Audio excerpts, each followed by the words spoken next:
On occasion, the result of an experiment calls into question long-held beliefs about craft technology and can cause discord since the assumptions we operate with are usually qualified either through previous experimental work or through ethnographic study. Nevertheless, when a good assumption is questioned, it can be disarming. In textile studies relating to warp-weighted loom technology, there has been a repeated basic mantra. Loom weights of approximately equal mass and thickness are suitable as a set.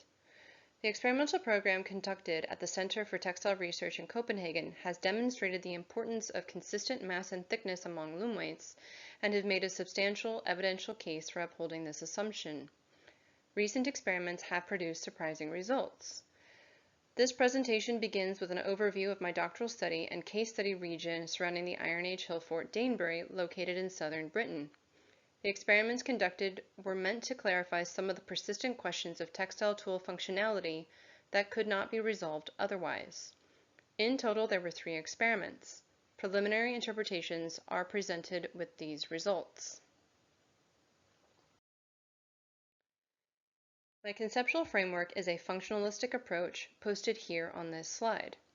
This allowed for the consideration of different scales of analysis for a comprehensive overview of production, thereby making it an invaluable framework for contextualizing the differences between modes of production and depositional practice.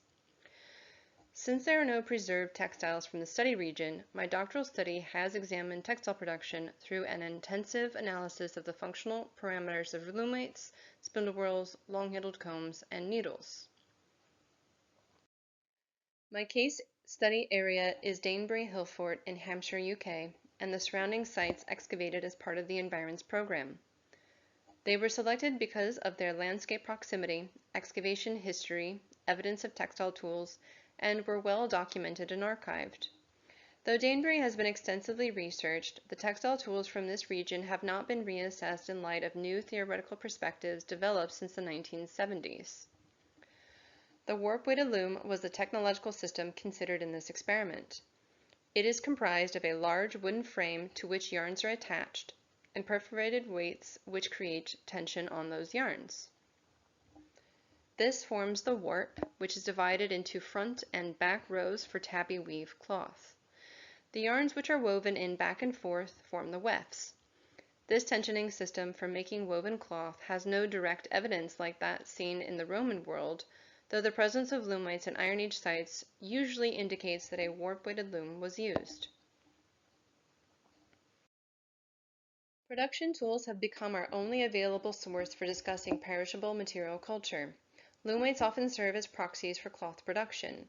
Though previous textile scholars who have studied prehistoric Britain have questioned tool functionality, much debate has proliferated over the heaviness of loom weights in the Iron Age period.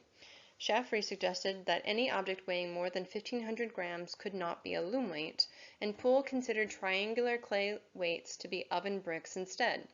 To address persistent questions relating to loom weight functionality, I devised a set of experiments to explore whether triangular clay loom weights could be used as warp weights. The most complete clay loom weights came from new buildings. The first experiment examined the role of mass in warp tension using linen threads. Though there was little direct evidence of flax cultivation in the Danebury landscape, Barber noted that evidence of flax processing for textile production is rare. The CTR warp tension guide was used for the initial experiment based on the extensive experimental process they conducted from 2005 to 2010, which examined Bronze Age loom weights in the Mediterranean. The CTR experimental weavers suggested that the number of warp threads should range between 10 to 30 per loom weight. However, to achieve the target tension, approximately 30 grams, I had to increase the number of threads per loom weight to 72. For this reason, experiment 1 was divided into 2 stages, one which examined the result with 72 threads and 28 grams of warp tension, and the second which examined the result of 36 threads and 56 grams of warp tension. The first experiment provided a baseline understanding of how to set up and weave with linen yarns. The main variable investigated was the number of warp threads per weight. As expected, the linen could support the heavy loom weights. The weaving experience itself was relaxing. In other words, there were no issues with attaching 72 threads to each warp weight. To test whether the linen threads could support more mass, the warp threads were split and cut. Now there were 36 threads per loom weight, each supporting 56 grams of tension. Not only did this experiment show that triangular clay weights could have operated as loom weights, the cloths produced provided interesting insights. The 28-gram tension cloth, featured left, produced an unbalanced warp face tabby. The 56-gram tension cloth, featured right, produced a balanced tabby with a pronounced warp face. By altering the amount of warp tension, two different types of cloth were produced. Despite being made of linen and woven as a tabby, they have different properties. The 28-gram tension cloth produced a dense, rigid fabric, and the 56-gram tension cloth produced a gauzy, flexible fabric. The only variable changed in this experiment was the number of warp threads attached to a single weight. Thick, heavy loom weights with thin yarns could either produce a dense fabric or an open fabric by modulating the number of warp yarns attached to each weight.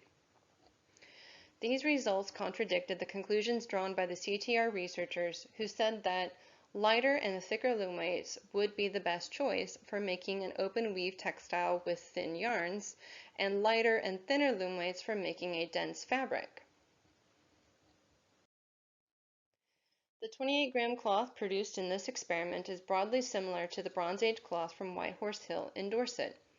The researchers noted that the 22 threads in one system may have been the warp.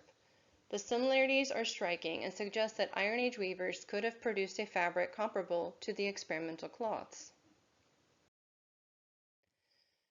For the second experiment, archaeological loom weight samples were used to create testable proxies from Burrow Hill, Hillfort, Leicester.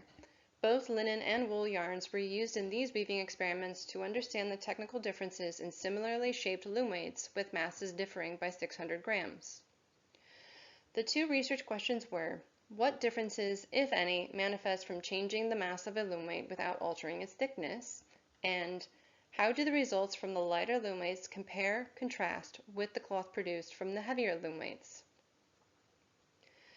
The mass of the Burrow Hill and Danebury experimental loom weights differed by 600 grams, which is approximately the same difference in the archaeological loom weights.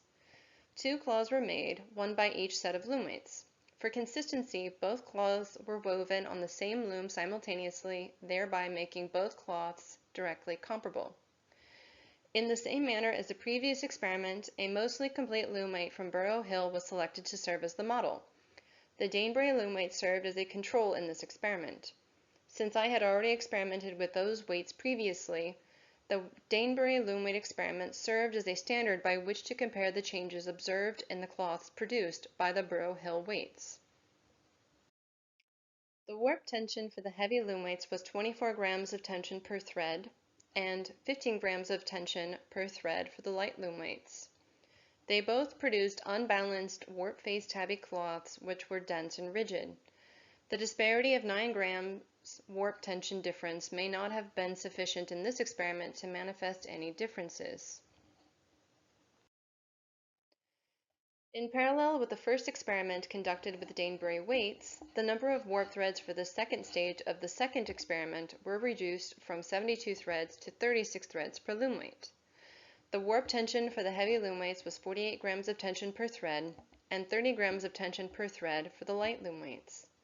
As in the second stage of the first experiment, both the Danebury and Burrow Hill loom weights produced a balanced tabby cloth with a pronounced warp face. Again, the disparity in warp tension between the two loom weight sets did not manifest any differences.